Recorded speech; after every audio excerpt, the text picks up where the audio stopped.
We're in this third part of the series, How Victory Lived to Win. And just the foundation we're kind of building on is that God desires for all of us to experience victory in life, even in the extremely difficult moments and the difficult seasons, that even in those moments that we can actually experience victory. And especially where we're going today, I'm just going to tell you it's going to be a difficult kind of framework around that most of the time people think it's a loss, think it's a defeat, but in reality, you can experience victory. Well, let me start by asking this question. Have you ever thought you were going to get something but didn't get it? I mean, right, like you were walking through that house. It was going to be your dream house. You're walking through with a friend, maybe your mother, father, your spouse. You're walking through this house, and you can just picture it right now, right? This was going to be the house where you're going to raise your kids. You're going to raise your grandkids. It was going to be the house where you're going to have birthday parties and decorate for Christmas and do landscaping. I mean, you just knew that this house was going to be your house. You put an offer in on this house, and again, you could just sense it, you could feel it, you could see it, and for whatever the reason, you didn't get house. Maybe it's your 16th birthday, and you just knew. I mean, you were reading your mom, you're reading your dad, you could see the signs, and you just knew for your 16th birthday you were going to get that car. The night before your 16th birthday, you go to bed, and you're just imagining what that car was going to look like. You had this picture of waking up the next morning, and the car would be sitting in the driveway with a big bow on it. Next morning rolls around, you come down the stairs, you look through the glass windows, and there was no car with no bow. Over the course of the day, you got presents with bows, but no car. Maybe for you, your boyfriend called you, and he said, next Friday, block out the whole day. I'm going to kidnap you, and we're going to have fun. And you hung up the phone thinking to yourself, oh, that's going to be the day where he's going to propose to me. Your stomach started to do weird things that you hadn't felt before. Friday morning comes, you wake up extra early. You had your hair perfectly and pick out the perfect clothes. That required 8 different changes of clothes. You started working on your nails because you knew that the perfect nail color had to match that perfect ring that he purchased you so you could Instagram that picture. He picks you up, and I mean, you're smiling, you're acting like it's just a normal date, but you're just waiting. And every stop along that day, you're just waiting for him to get down on one knee, waiting for him to get down on one knee, waiting for him to get down on one knee. And then he drops you off at home and leaves. And no ring. You go in for that interview. You nail the interview. I mean, you're meeting with the CEO of the company. She asked you really difficult questions, and you nailed every difficult question. She shared some of her personal life. You shared some of your personal life. You're like, there's a connection. She laughed. You laughed. The interview comes to a close. You shake her hand. She shakes your hand. And she says, we'll let you know in a few days. You leave her office, you get in your car, you call your wife, your husband, your best friend, your mom, your dad, you call that person. And they're like, how did it go? And you're like, hey, it was awesome. It's like we're best friends. I nailed it. 2 days later, you get an email, and you're just envisioning the first line of that email is going to read, congratulations, you're now part of the team. But instead, when you open the email, it says, we've decided to go a different direction. Have you ever thought you were going to get something but didn't get it? And the answer for all of us is yes. I mean, the storylines might look different, but the answer is yes. Let me shift this question a little bit. Have you ever thought God was going to do something and he didn't? And maybe for you, it's what's caused a ton of tension in your spiritual journey. You prayed for and God didn't. You asked God for and he didn't. You got other Christians to pray for. You got your life group together, your Bible study group together, your church together. I mean, you gathered as many people. You tried to find the biggest spiritual giant you could find in your life to be part. You all were praying. You all thought that God was going to do something and he didn't. And in these moments, this is just where this question goes. Every time this question goes to God, why? God, I prayed, and why? God, I believed, and why? God, I trusted, and why? God, I've given you my life, and why? Why, God? Why, God? Why, God? And for the Apostle Paul, he had one of those why God moments where he was facing something in his life that he asked for. He had very specific expectations, and well, the answer he got wasn't an answer he wanted.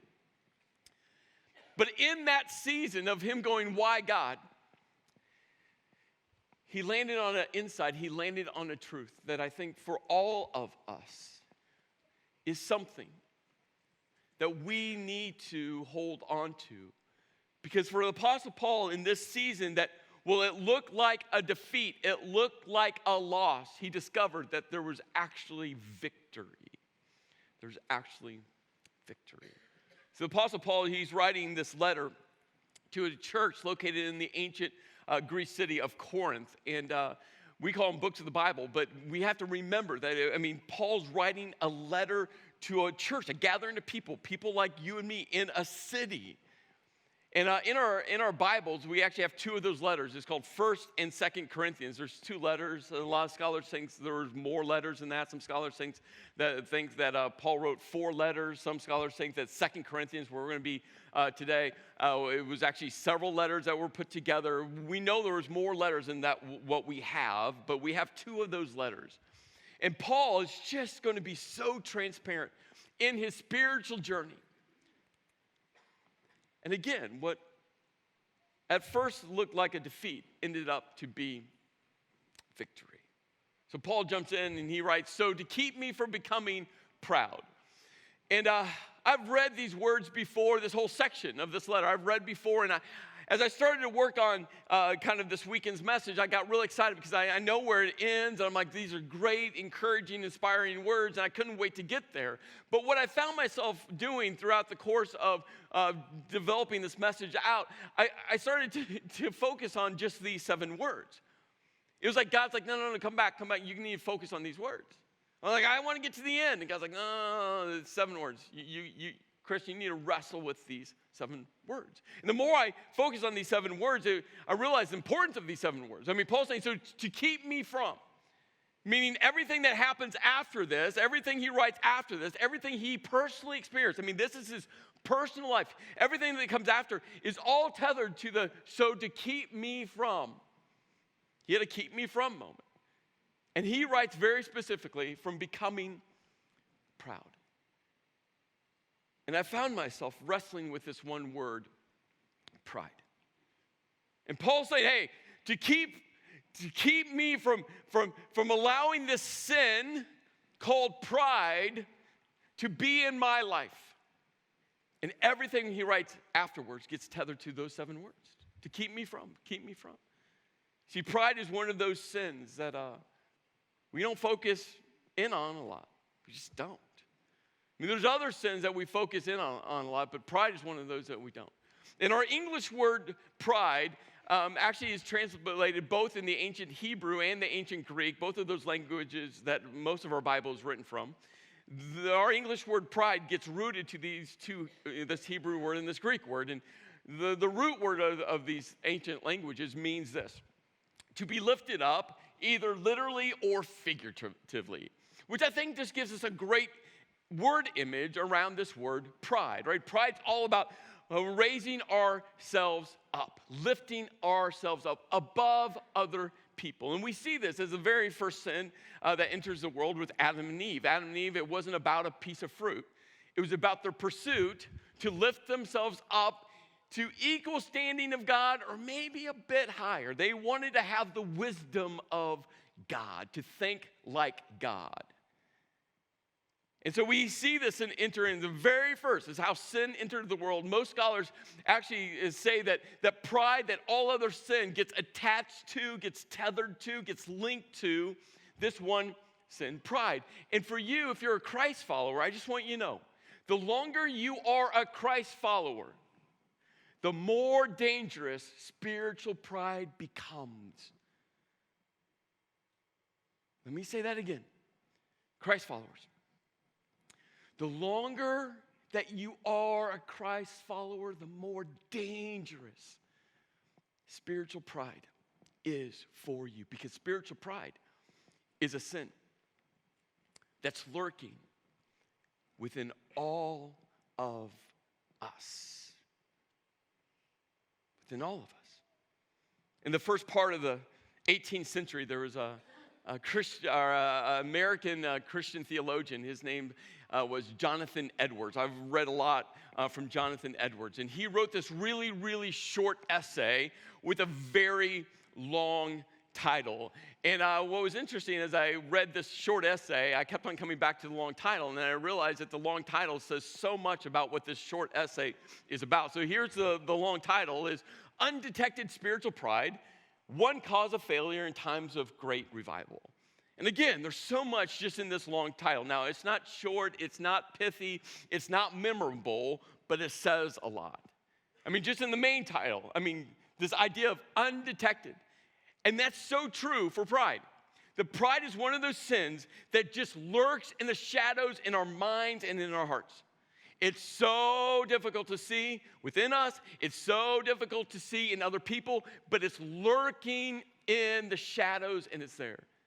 And Jonathan Edwards goes, hey, you realize spiritual pride. It's hard to see. But then he goes on and he uses this really big word that we don't use much in our day and age, is this word revival, right? He goes, it's one cause of failure, right? So he's talking, again, spiritual pride is tethered to, if you are a Christ follower, this is tethered to you. He goes, it's one cause of failure in time of great revival. Again, we don't use the word revival, so let's rewrite this a little bit. God is doing a great thing in the life of Tri-County Church.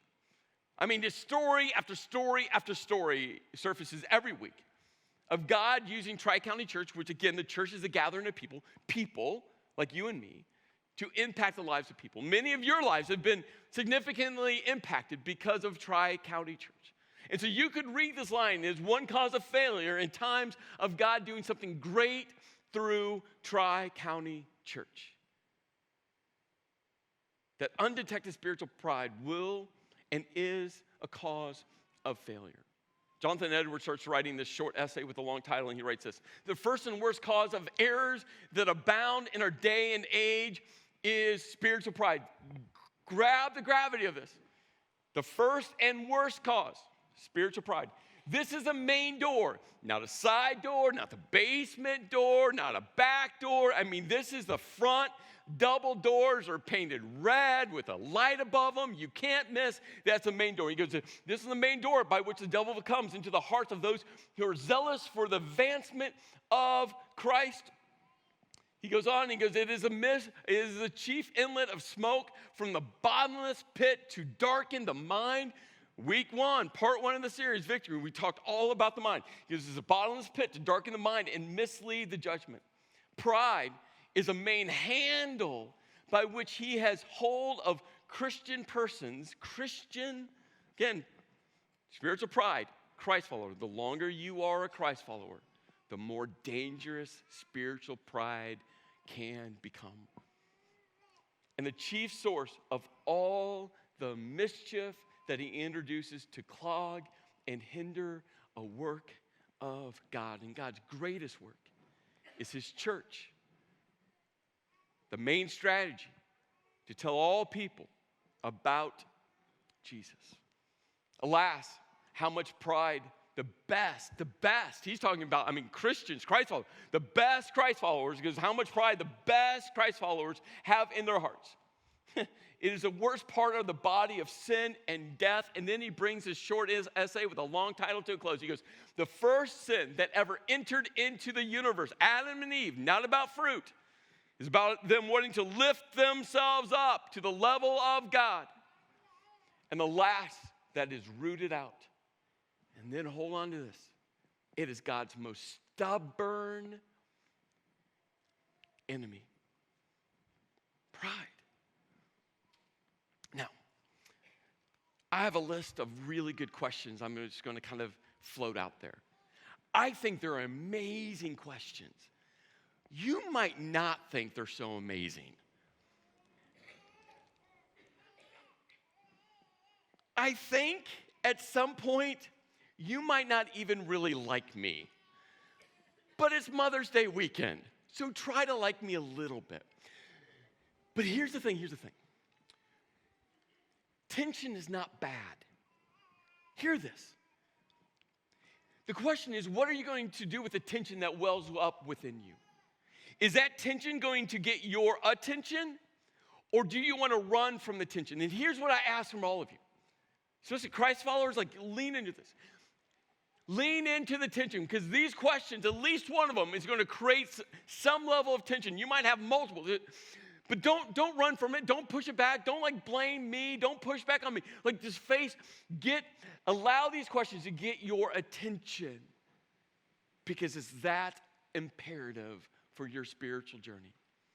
These questions are going to start out kind of easy, semi-easy, and then we'll jump into the deep end of the pool. You ready? Some of you are like, no, I'm not ready at all. I don't want to hear any of these questions. First one. Do you find yourself getting defensive and have a hard time accepting criticism? I'm not talking about criticism from people that don't like you, don't love you, aren't engaged with you. I'm not talking about criticism from social media, from people that have no relationship with you or a very shallow relationship with you. I'm talking about people who are closest for you. They are for you. They love you. They want the best for you. They know you. And when they sit down with you and they say, hey, I see something in your life that I just got to shine the line on. There's a pattern, there's a way you're talking, there's a way you're thinking, there's a way you're acting. I love you enough that I'm going to sit down with you. And when they do that, how do you respond? Do you get defensive? Do you throw those walls up? Do you emotively push them away, or literally physically say, we're not talking? Does all of that well up within you? If so, it just might be spiritual pride. When it comes to daily activities and routines, and this is important, daily activities and routines, you expect others to serve you rather than serving others. Why the daily activities and routines is so important, I think all of us, if we got on a plane and flew to another country to go on a mission trip to serve people for a week, we'd be all in. Let's go serve people, right? We're all in on those moments. But daily, is your pursuit to serve or to be served? So this week, I'm working on the message. I haven't even come to the point of scripting these questions out yet. I didn't even know this section was going to be in the message. And I was just wrestling through these 7 words that Paul starts off this section of the letter. I'm just wrestling through. I'd gotten my breakfast early that morning. My go-to breakfast is an apple and peanut butter. It's a fruit and protein, yum, and a whole bunch of coffee. Well, I got to this point where I had long finished my breakfast, and I'd probably gone through a pot of coffee, and I just needed to get up to stretch a little bit. So I grabbed my plate, and I made my way upstairs. I was in my home office downstairs. I make my way upstairs into the kitchen. When I get to the kitchen, I open the dishwasher to put my dirty plate in there, and to my horror, the dishes were all clean, and no one put them away. And I felt all of this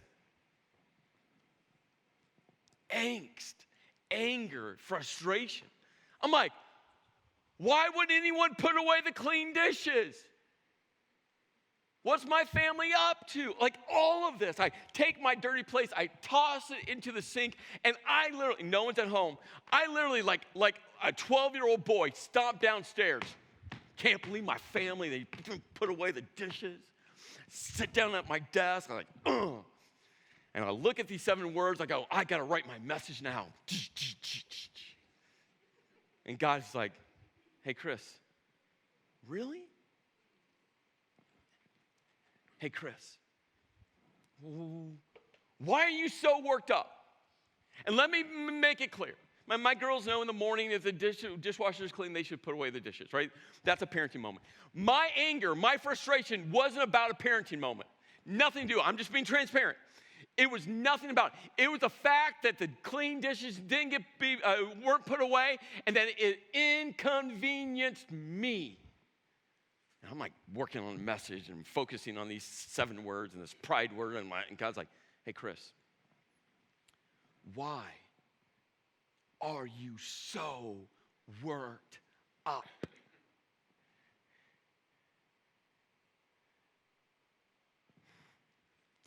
My next thought was, Okay, God, I get you. It's pride. Blah, blah, blah, God, it's pride. Next time, I will respond differently. But God wasn't done yet. God's like, no, not next time, Chris, now. I'm like, God, I got a message to write. I got to talk about pride. And God's like, yeah, that's the point. You should go put away those dishes now. No, next time. I'll learn my lesson next time. Not this time. Next time I'll have time to learn the lesson. I've learned it, God. It's like, no, you need to do it now. Like he wouldn't, again, no, this wasn't like an audible voice. But there was a couple moments where I'm like, seriously, bro? Like, I'm writing a message. And I finally made my way upstairs. Before my girls got home from school, I opened that dishwasher, and I started to put those dishes away. Grab my dirty dish and every other dirty dish that got put into the sink, and put it all away, and I walked back downstairs. I sat down at my desk. I'm like, God, I get it. And then God goes, there's some questions you need to ask. But this is one of them that you need to ask yourself. Because again, it wasn't about a parenting moment. It was all pride. Do you find it difficult to apologize when you've done something wrong? And let me qualify this. I'm talking walking up to the person that you have wronged. I'm talking looking them in the eye contact. I'm talking about saying specifically what you've done. And the and is so important.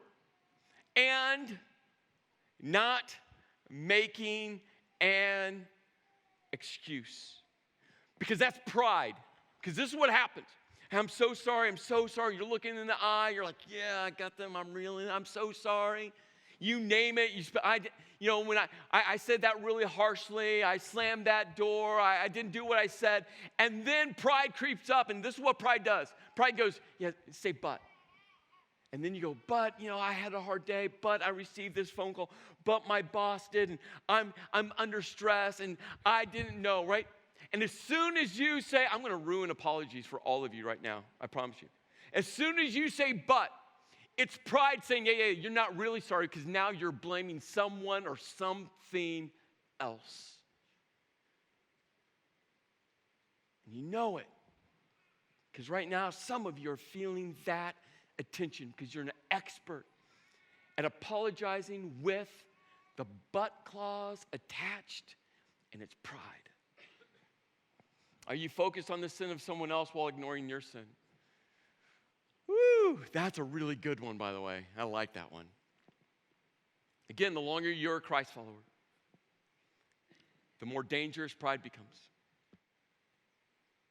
Are you more focused? If I would have you right now, I'm not going to, so you can take a deep breath, but if I would have you take a piece of paper, draw 2 lines on that piece of paper, write my sin above one line, everyone else's sin on another line, and say to you, you have to come up with a percentage that equals 100%. A percentage for each line of how much time you focus on your sin compared to everyone else's sin. What would be on those lines? And if there's any other percentage other than 99%, I'm focused on my sin and 1% on everyone else's sin, you have your percentages wrong. Because this is what happens. I'm just telling you, I'm just calling out Christ followers. I know I'm creating a little tension here. You go to your life group and you're so quick to pray for the sin of everyone else that's not part of that circle, aren't you? You're so fast to go to that prayer gathering and you're praying for everyone else's sin, and those people aren't sitting there. You're so fast to go to your Bible study. You're so fast to pick up the phone to call your friend to pray for that person and their sin. And when was the last time you sat around one of those circles and say, no, this is my sin. This is my sin.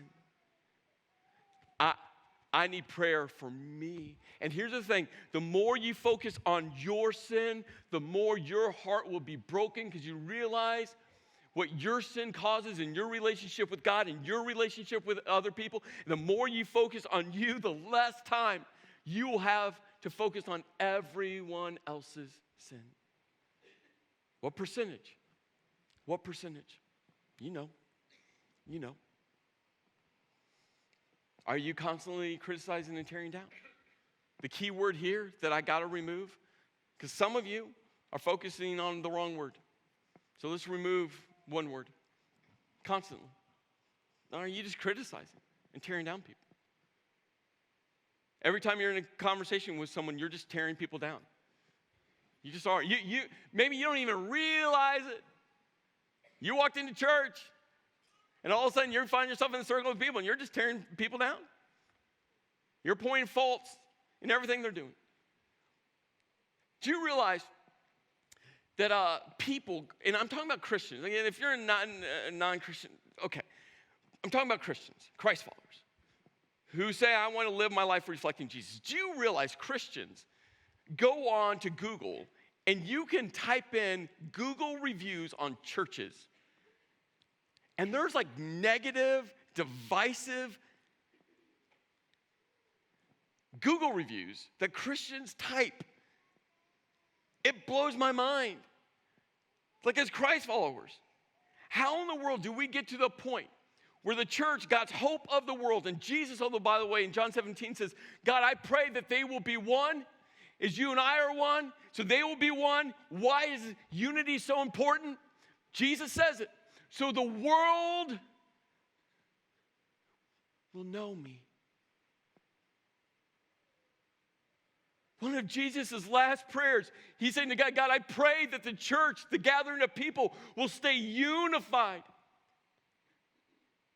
for the sole purpose of people who don't know Jesus will see Christ followers who do know Jesus. They'll see something different about them, and it will attract them to Jesus. Fine, you have an opinion about a church. Go sit down with the person that can change it. But to publicly criticize it, I don't understand. Just read John 17. Some of you, spiritual pride, it's just, you're always tearing people down. Jonathan Edwards, in his very short essay with a very long title, you know what he talks about? That humility always is focused on lifting people up. Pride criticizes and tears down. And this question, do you think you're more spiritual than other Christ followers? You pray more than everyone else. You read your Bible more than everyone else. You go to church more than everyone else. You're in more Bible studies than everyone else. I mean, you got your list. You look at everyone else and you just lift yourself up. You're like, yeah, look what everything I do. I'm closer to God. Do you have your I would never list? Some of you do. You know your I would never list. As a Christian, I would never drink that. I would never go to that place. I would never read that. I would never listen to that. I would never watch that. I would never talk to. You got your list. But here's what's interesting about I would nevers. I'm sure at some point in the Bible you could find one part of one verse to make you feel good about your I would never list. But there's another Christ follower that has their I would never list. And here's the thing with I would never list. You have left some things off your I would never list, haven't you? You have. The ones that you're okay with.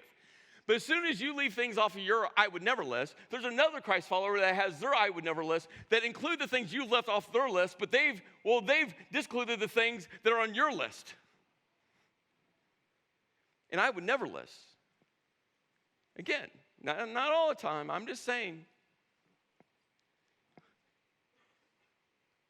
Gets attached to spiritual pride, about elevating yourself above. And the only antidote for pride is humility. C.S. Lewis, such a great Christian author. If you've never read anything of C.S. Lewis, I would encourage you to read anything he's written. And just anything. Just Google C.S. Lewis and start reading. But he frames humility like this. True humility is not thinking less of yourself. That's false humility. When you tear yourself down because you want to be humble, that's not humility. It's thinking of yourself less. It's living a life where it's about other people. That's why Jonathan Edwards says humility is about encouraging and lifting people up, where spiritual pride is about criticizing and tearing people down. And here's the thing. Jesus modeled true humility. Just look at Jesus' life. Hours before he was crucified. You know what Jesus was doing? This blows my mind, by the way. I don't know what you think about feet. Do any of you, some of you are like, what? Did he just say feet? Yeah.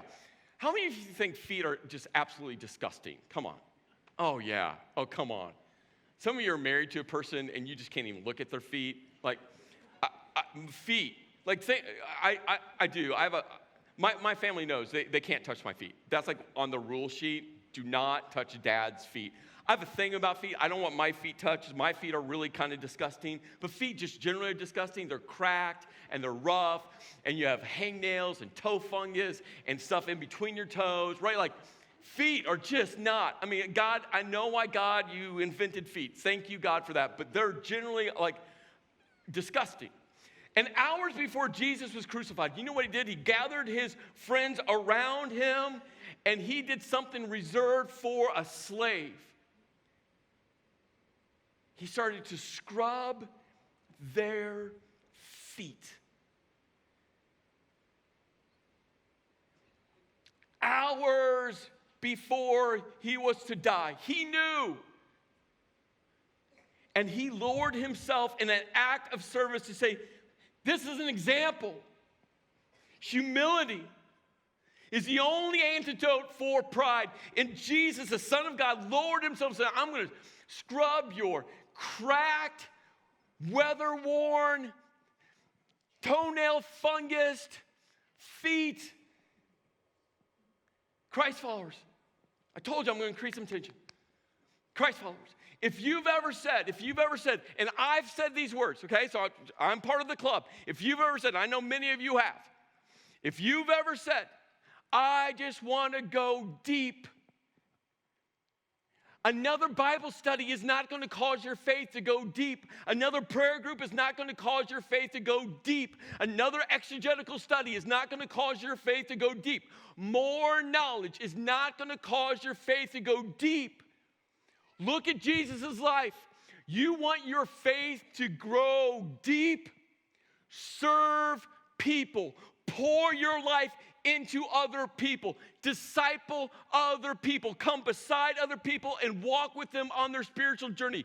Teach other people. Pour everything that God has poured into you and empty yourself into other people. It's about thinking of yourself less and giving yourself into other people. And Jesus modeled that at every turn. And you wonder why the first 7 words that Paul wrote were so important. So, to keep me from becoming proud. So, God, I don't want spiritual pride to wreak havoc on my life, because Paul knew that when spiritual pride wreaks havoc within a person, it wreaks havoc in other people's lives because it's undetected. And he realized that God, you help me out. I was given a thorn.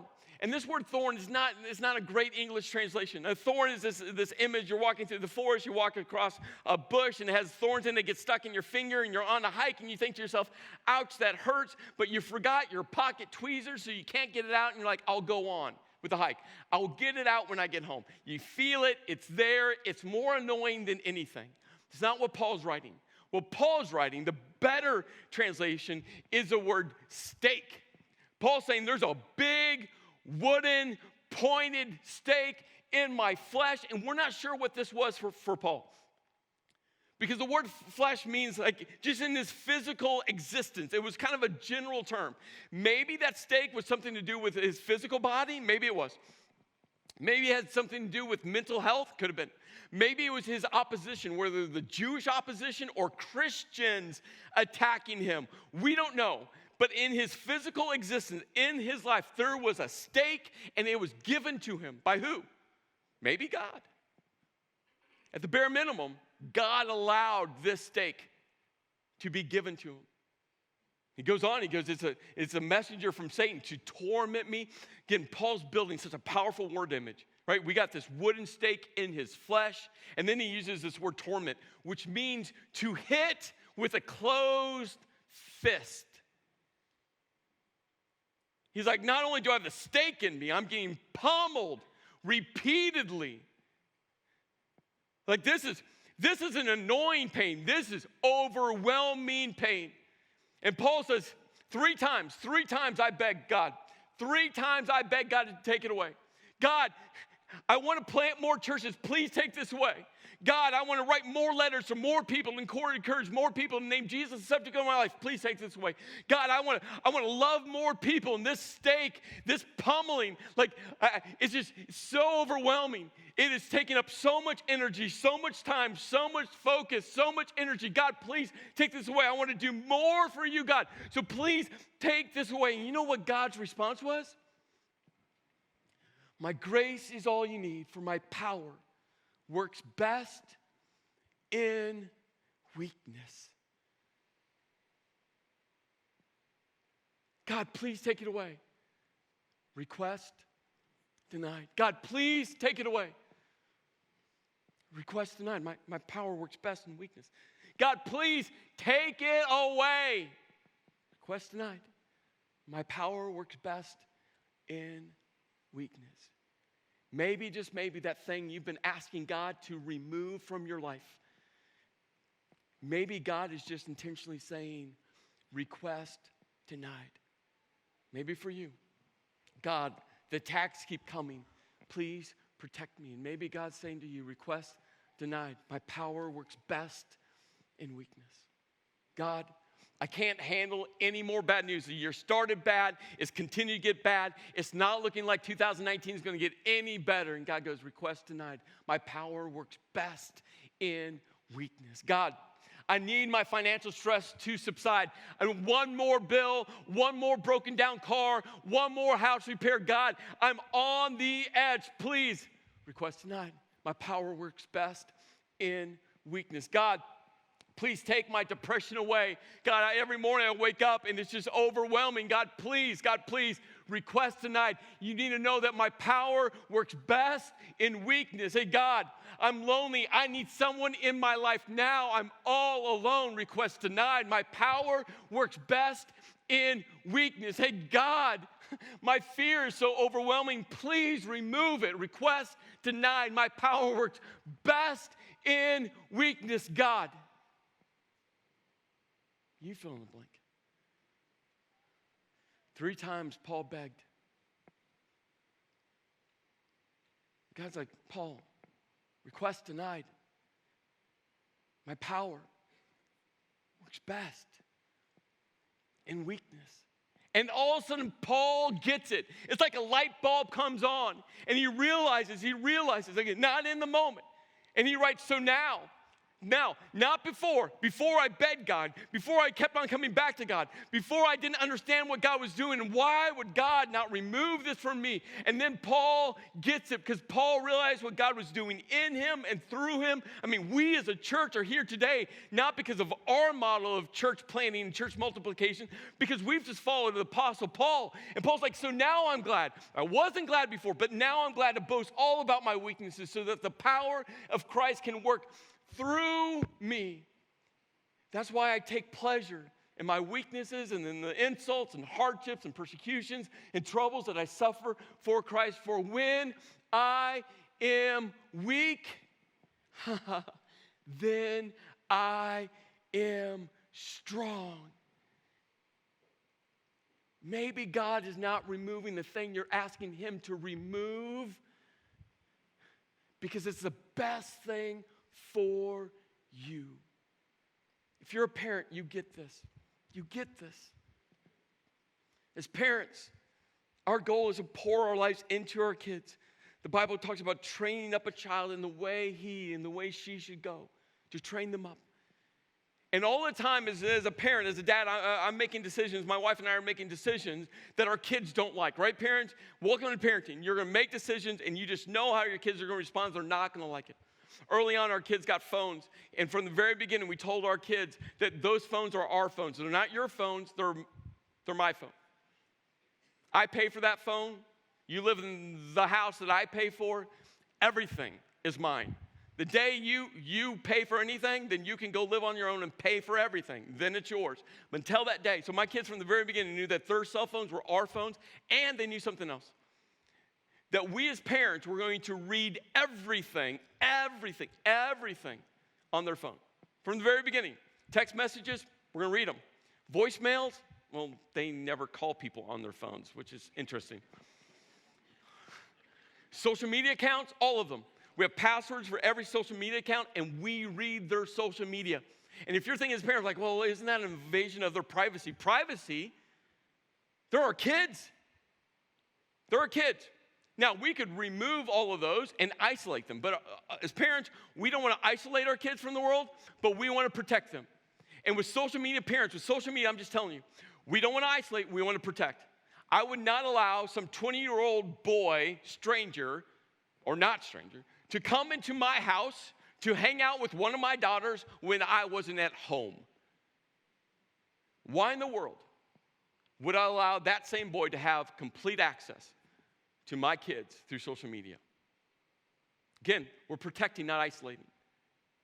And we do that as parents because we love our kids. We're protecting them, not isolating. We're protecting them. And one day we're going to have to let go, and I will cry for days. I'm just telling you, I will be a mess the day my oldest graduates. I will be a mess the day my youngest graduates.